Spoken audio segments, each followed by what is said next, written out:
morning, everyone. Recently, I was talking about how the WHO, well, here it is right here. The WHO says the world squandered its first opportunity to stop the coronavirus, the Chinese flu, the COVID-19, okay? But way back in February 4th, the WHO said by Twitter, quote, "We can only defeat," and this is from the press conference. These are quotes from the doctor here.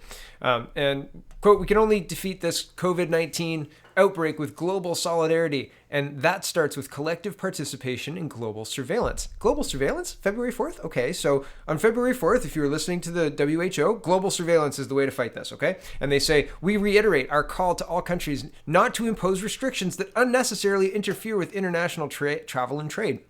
Such restrictions can have the effect of increasing fear and stigma with little public health benefit."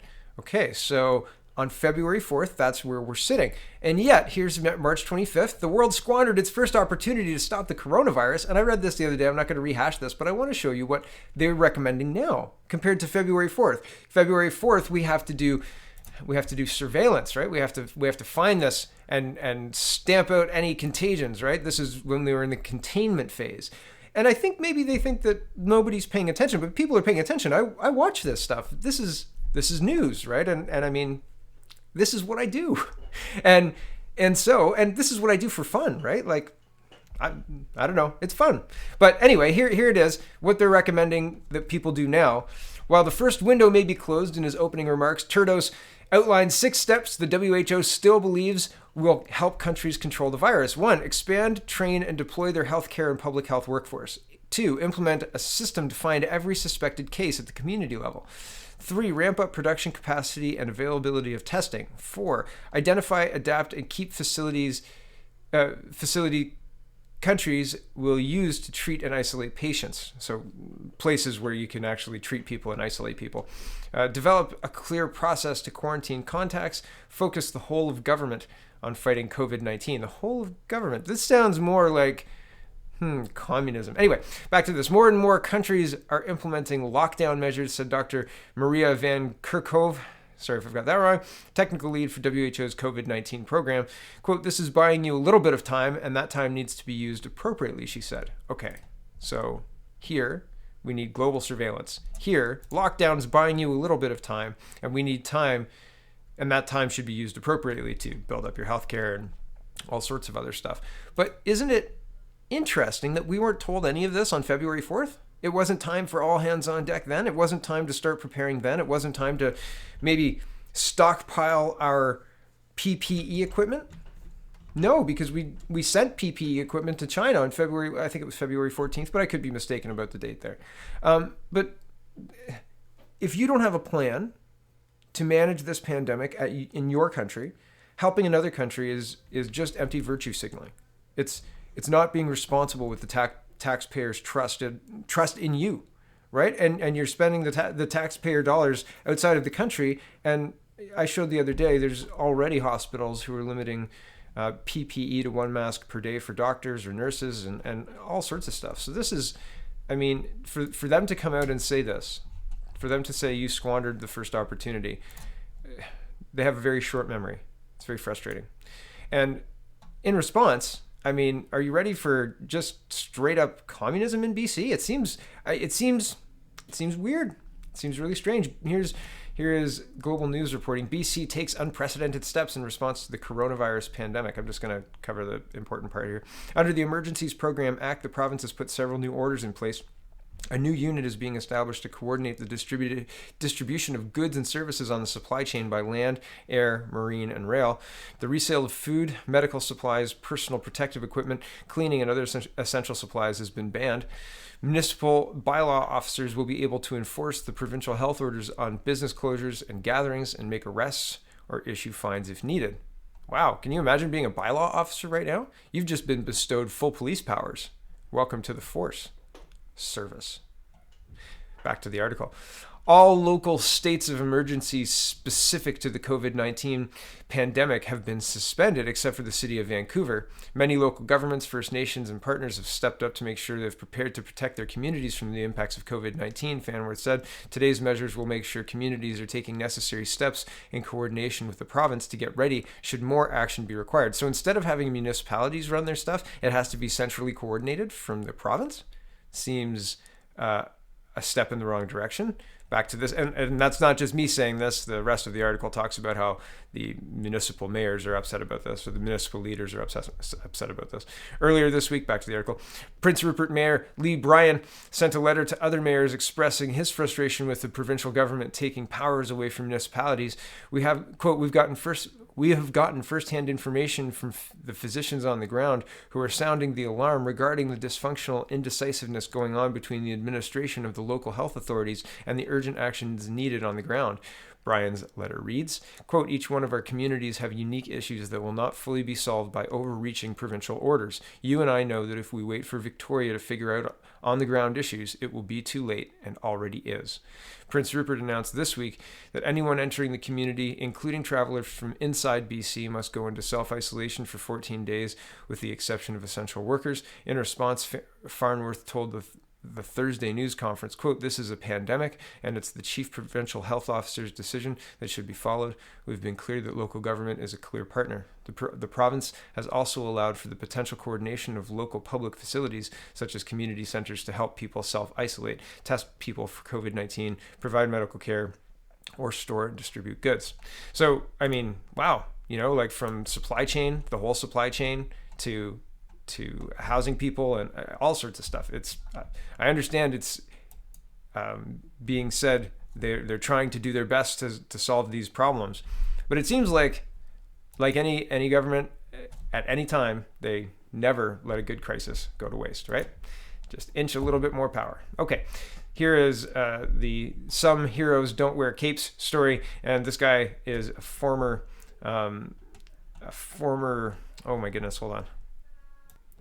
A retired respiratory therapist, and he designed a cheap and potentially easy to manufacture respirator, right? For this, and you see the lung here, it inflates, and this thing controls it. And you can, if you know somebody who does manufacturing and who might be interested in doing this, it's open source. He just wants to help people, and he said it's been 2 weeks. Like, he offered this to the Canadian government, the U.S. government, and he said it's been 2 weeks and he hasn't heard back. He said he just wants it. He wants it done. So there you go. If you know somebody, the link's in the description. I think that's very worthwhile. He's just looking at getting this thing mass manufactured to help people. So very cool. The other day I was talking about the Roxham Road taxi that said, one person 60, 5 people 80. I think I said 4 people 80. Anyway, there you go. There it is. So, I mean, these are easy wins, right? Isn't this human trafficking? Are you not allowed to do this? This is illegal, right? Isn't it? Right? And I don't know. Maybe this is a meme. I've seen this picture a bunch in the last couple of years, so I don't have an original. So I apologize if it is a meme. If I'm incorrect and this is Photoshopped or something like that, I'll pin the comment that tells me so. But as far as I know, this is real. And if it's real, isn't that illegal? Okay. Here's the most up-to-date March 26th. Asylum seekers being turned back by Canada at its border will be shipped home, says the U.S. After years of asylum seekers crossing the U.S.-Canada border illegally to file refugee claims, Canada is turning them around and sending them back to the United States, which says it plans to send them swiftly back to their countries of origin. Canada said last week it will no longer accept irregular migrants trying to cross the shared border with the United States, and will instead return them to U.S. authorities as a temporary measure amid the coronavirus outbreak. In the event an alien cannot be returned to Mexico or Canada, the Customs and Border Control Protection, CBP, will work with interagency partners to secure return to the alien's country of origin and hold the alien for the shortest time possible. U.S. Customs and Border Protection spokesman Michael Niezgoda told Reuters in an email. For those who remain in CBP custody, CBP will, to the extent possible, keep them separated. Symptomatic individuals will be referred to the CDC and placed into isolation. Since 2017, around 54,000 people have crossed the border into Canada, many saying they want to evade U.S. President Donald Trump's crackdown on refugees and illegal immigrants. Initially, in early March, Ottawa said it would keep irregular migrants crossing the border in quarantine for 2 weeks. Last week, it said it reached an agreement with the United States to close the border to all but essential travel. So, very interesting that that was possible. I talked about that when that happened. Here, Trump is asked about what happens. Trump is looking at putting troops near the Canadian border, and the Canadians are none too pleased about it. Justin Trudeau especially, he says, we're very directly and very forcefully expressing the views I shared a moment ago, which is that in Canada's view, this is entirely unnecessary step, which we will view as damaging to our relationship. And here's Trump being asked about it at his presser. Here we go, because this is interesting. Some troops along the Canadian border, yeah. And Prime Minister Trudeau was complaining about that. Why is that necessary? Well, we have very strong deployments on the southern border, as you know, with Mexico, and we had some troops up in Canada, but I'll find out about that. I guess it's equal justice to a certain extent, but in Canada we do have troops along the border. You know, we have a lot of things coming in from Canada. We have trade, some illegal trade that we don't like. We have very strong sanctions on some. We have very strong tariffs on dumping steel. And we don't like steel coming through our border that's been dumped in Canada so they can avoid the tariff. You know, I charge a lot of tariff for the steel. And it's been great for our steel companies because now they can really go. You look at what's happened with steel, it's been pretty incredible. But we've taken in billions and billions of dollars in tariffs on steel. And much of it comes in from China, but they can come through the Canadian border too. So we're always watching for that. So I don't know what Trump meant by equal justice. I'm not sure exactly what he's talking about there.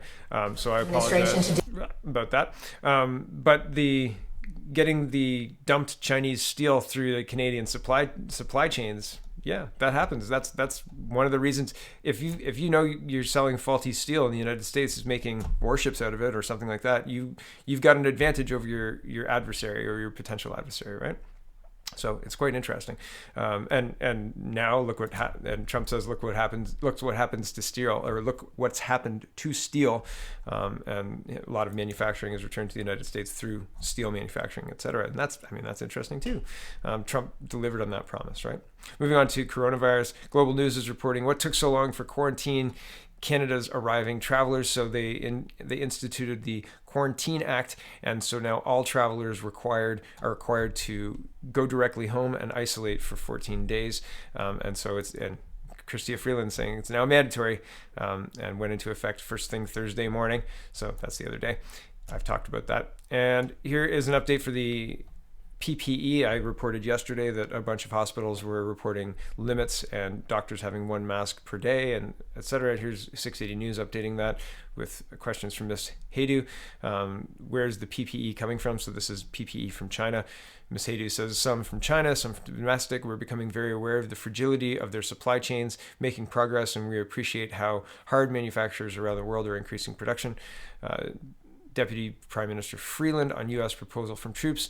What the U.S. is contemplating is best asked to U.S. officials. In Canada's view, this is an entirely unnecessary step, which we would view as damaging to our relationship. It is every country's right to do what they want at their borders. So she's saying that she's echoing the same language as Trudeau. This is damaging to our relationship.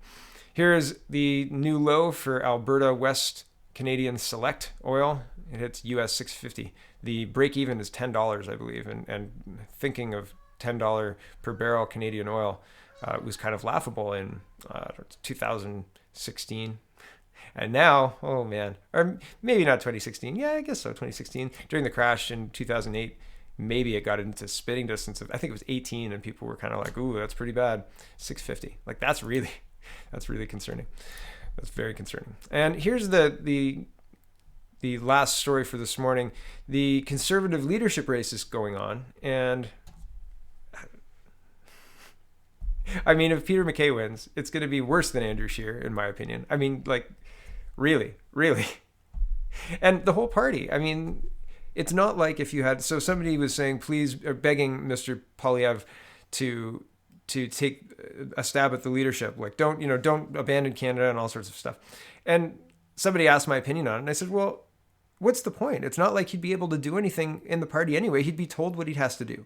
Like, the party's got deals with everybody, and and I'm not saying anything, I don't know anything inside or anything. I'm just saying from what I've seen, the giant milk instruction manual at their convention, the voting against free speech, the obvious globalist and Islamic undertones that are like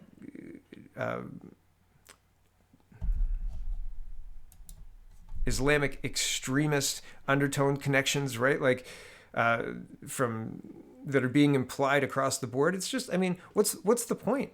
Right? Like fighting that kind of machine as a leader, like you either play ball or you don't. So, I mean, I mean, what's the point, right? Like, but Mr. Mackay wants the leadership race to go on, and he doesn't think that Canadians are distracted by anything, people who are interested or might be interested in such a thing. So here he is talking to Evan Solomon, who asks him, well, the whole exchange speaks for itself. It's just really interesting. Here we go. You might ask the other candidates why it is they want it stopped. Because there's a pandemic and they think people have other things on their mind than campaigning. That's their rationale. Is it? Well, what are you suggesting? Well, you should ask them. I mean, that's what they're saying. But look, this is a competition. The competition has been going on for some time now. All the rules have been the same for everyone. This has not been an advantage to anyone. We are midway through the process now. The final determination of the ballot has been made. We're continuing on. It's causing no harm. You might ask the other candidates. And I mean, okay, maybe say, carry on, but the point isn't that the process has been fair to all the candidates. The point is more that the population is not focused on this, right? Like, and I mean, we might get to a balance point in like April or June or April or May that people can refocus. But at this point, it's like hard to pay attention to a leadership race. I don't know. I think that Evan Solomon's got a point. I think that, well, who knows? I think it's very self-centered to look at it from Peter MacKay's aspect, to look at it from Peter MacKay's point of view. But I also see the point, but at the same time, it's not about the politicians and it's not about the process. It's about the unprecedented waters we're in. And is this the right time to be following through with the leadership race, like come hell or high water? It just seems tone deaf. So, and it doesn't seem like Peter MacKay's reading the room right, right? It's where it's like, it's like somebody's getting in trouble from like mall security, and you're like, should we go get a sandwich? This looks like it's going to be a while, right? It's like, oh no, like, okay, right. We shouldn't do that. Although I still think it would be valid. Go get a sandwich, see how things play out. Okay. Anyway, with that, I'll leave it. But it's just odd to not read the room right? And it's just odd to be that self-centered. And if you want to be the prime minister during a pandemic, and if you want to push everybody to refocus on what you want instead of what's happening in the broader world, I mean, that's just tone deaf, right? It's just tone deaf, right? Should we go get a sandwich? Let's go get a sandwich. It's lunchtime, isn't it? Okay, thanks for watching, everybody. It's check out CanadaPoly.com, check out CanadaReport.co, and have a wonderful, wonderful